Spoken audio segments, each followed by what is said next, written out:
लोग लेट क के आवेले, एमे तो तिलकहरू लोग लेट नहीं क के आल, ब्यासे लोग लेट क के आ गए।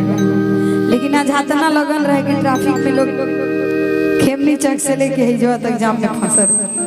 तो देखिए जब तिलकहरू लोग आगना में आवेला लेट करे लगेला तो हमनी देने गावल जाला कि तिलकहरू का मेरा नमस्कार है,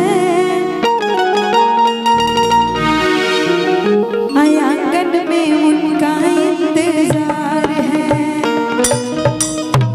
अब तिलकहरू का मेरा नमस्कार है, आंगन में उनका इंतजार है। आकर के तिलक कब चढ़ाएंगे,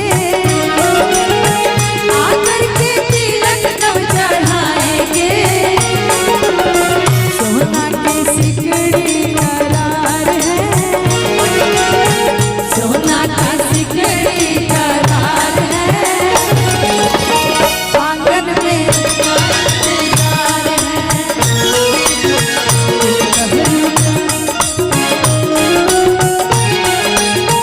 आंगन में उनका इंतजार है।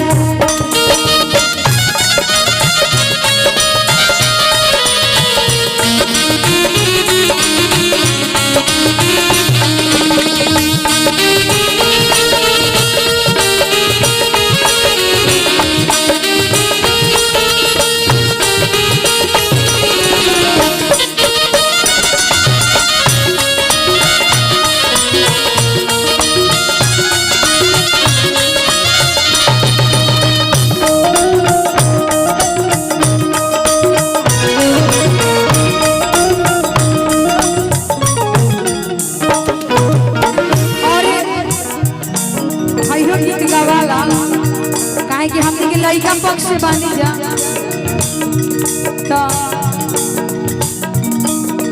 तनी असर तो भाई अथी रहबे करी।